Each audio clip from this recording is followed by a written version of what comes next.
Why is the man claiming to be Charles and Camilla's love child speaking out again now? Why is everyone talking about Meghan Markle's bad judgment all of a sudden? Why this moment of bravery from Princess Anne might have passed everyone by? And what's been the most surprising reaction to the royals down under?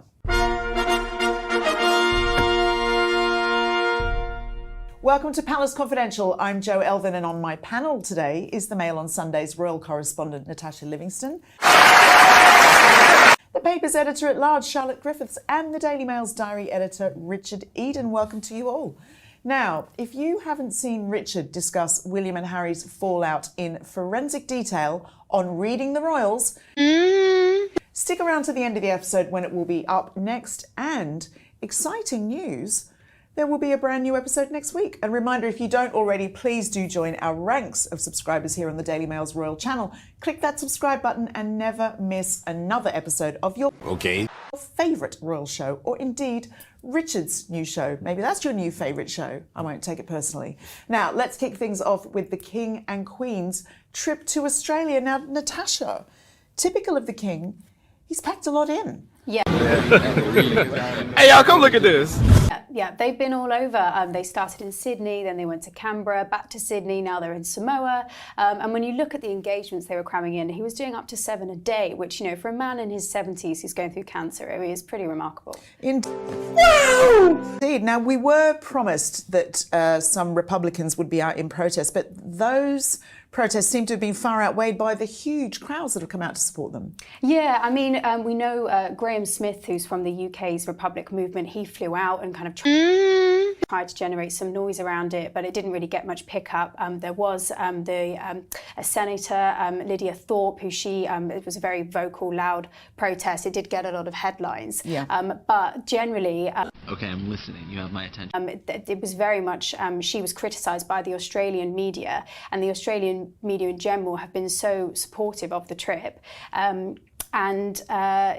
It's remarkable, really. 10,000 people turned up to the Sydney Opera House waiting in the boiling sun. Are you serious? To see them. So, yeah, the reaction's been pretty positive. Richard, it's true, isn't it?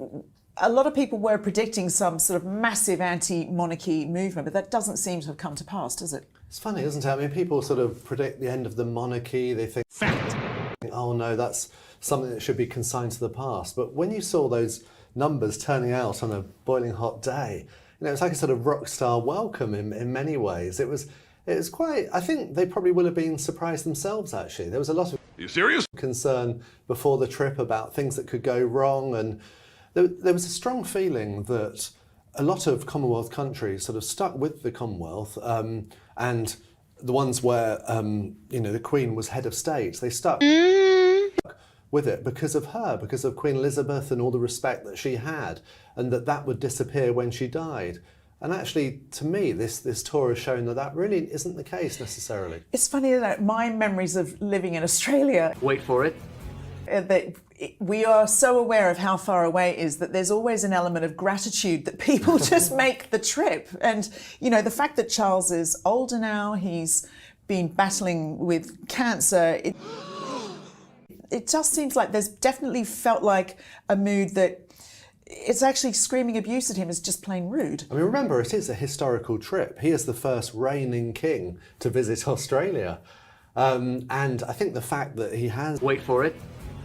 Been unwell, and let's be honest, he has looked very tired by the end of this trip. I think people appreciate that, that he's made that big effort to come. Yeah. Do you think it'll be viewed as a positive trip, Charlotte? I think definitely. He hasn't done any other big Okay, I'm listening. You have my attention. abroad trips. He really cleared his schedule for this, and he said, if there's one big trip I'm going to do, it's going to be Australia.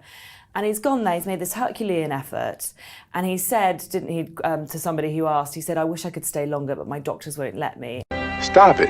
And he's really giving that image that he really wants to be there, and he moved heaven and earth to get there, and he basically disobeyed doctors' orders because he really cares about the country. So I think it's a real PR win for him. Fact. Amazing. Well, it has been an extraordinary week for the King and Queen in Australia. Rebecca English has, of course, been out there with them. Here's her take on things. King Charles and Queen Camilla have just arrived at Sydney Airport to start on their 6-day visit to Australia.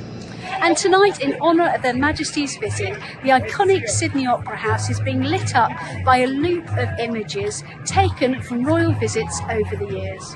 They've been really rather long days in Sydney and Canberra. I know the King had his diary tweaked before he came out to take account of his ongoing cancer battle, but you really wouldn't have known it. I think today in Sydney I've accompanied him on 7 engagements alone. I'll be honest, at times I do think he's looked a little tired. I think the combination of the long journey and the jet lag has taken its toll on top of his ongoing cancer treatment. I think that's entirely understandable. Okay. In Canberra on Monday, I was standing next to him as he was listening to a speech, and just for a moment he'd closed his eye for a second, and I think in that split second he looked very human and very vulnerable. But then I was with him later at the Australian Botanical Gardens. What? And he spotted me standing there and gave me a broad grin and kind of waggled his eyebrows to say, oh, here we are again. So I think it depends on what moment you catch him. Queen Camilla's been on great form too. On Monday we had a bit of a joke about the Wait for it. ridiculously unsuitable footwear we were both wearing for a trip to the Botanical Gardens, and actually I think she's been incredibly touched by the very warm welcome that she has received too, in addition to her husband.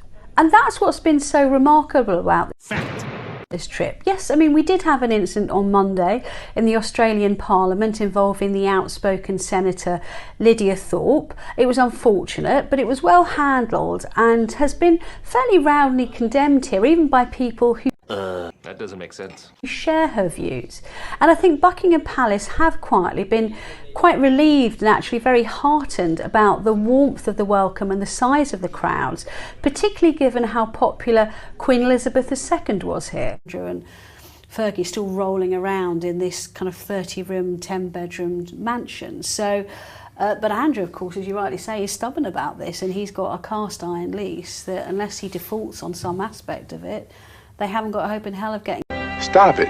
him out. And I think that's what they almost kind of want to smoke him out, make it so difficult. Are we almost at the point where he's going to be building barbed wire barricades around himself? You say that, but I suppose metaphorically speaking, yes. But I think what they want to do is Wait for it.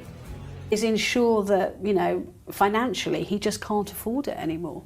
Remember last week in that piece we mentioned how they'd said they got the military involved. The King had asked for advice from the Chief of the General Staff. So watch this space. As I What? said, rolling in the tanks anytime soon. But Richard, let's move delightfully to the Princess Anne section of the show. We always love it here. This week she's off to the south coast of England. What's she been up to? Princess Anne, Stop it. almost needless to say, has had a busy week. She's been stepping in to carry out duties on behalf of the King, notably as an investiture, handing out those knighthoods and so forth. She also attended a boat show in Southampton, which was classic Anne. You know, some people you might expect them to sort of turn up an event and not have much to say, make a bit of small talk. But no, she was really appropriate. She went to look at one particular boat and he was clearly taken aback. There were some Are you serious? quotes from the guy who was running the store, and she was really quizzing him about the intimate details of this boat and the systems in place. And he was very polite, but he said, wow, you know, I wasn't quite expecting It probably that. felt like a GCSE exam. Or something like that, because she's just so knowledgeable about all that And stuff. her and Tim are massive sailors. Every year they go on sailing holidays because she likes to go around the country and tick off the lighthouses. I mean, maybe our viewers could. What? I didn't know this. There's a special phrase for it, Wait for it. and I can't remember it off the top of my head. It's something like yeah, it's bagging. philology or something Bagging, like that. yeah, There's yeah. an actual. So and she is a. I'm sure our viewers might be able to remind us what it is, but it's her. Hey, y'all, come look at this. It's her one goal in life is to go around and tick off having seen every lighthouse, you know, around the world that she can. So the moral of the story is, if you're expecting a visit from Princess Anne, do your homework. Are you serious? I agree, but also it's just, I never knew that fact about Princess Anne. It was like, did you think they have evenings with like wine, cheese, lighthouse slideshow? Yeah. Here's this one from She's Cornwall. passionate about it. I'll look it up and I'll try and remember the word for next week's show. Only Andrew got his thrills in something so wholesome as I'm being we told might in not my be in ear. such a mess. I'm being told in my ear that the word of the day is fairology. That's it. For I knew it was somebody fair who something. likes to collect this. It's like train spotting for lighthouses, right? Yes, basically, Stop it. yeah. Good, clean fun, I think. Well, exactly. Also, it gives you a chance Wholesome. to visit some of the most beautiful places around the British Isles. So it's a fun hobby Just to stay away have. from those treacherous, sort of like rocky shores. But anyway, as we mentioned earlier, this weekend the royals will be gathered to celebrate Trooping the Colour. So here's a look at some of our favourite pictures from that event over the years.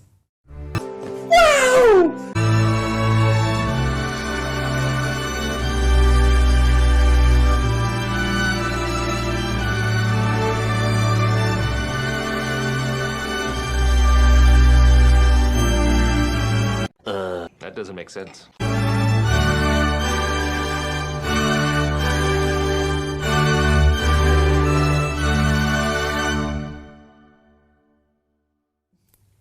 Some wonderful memories there. We'll bring you an update on what happened at this year's Trooping Okay.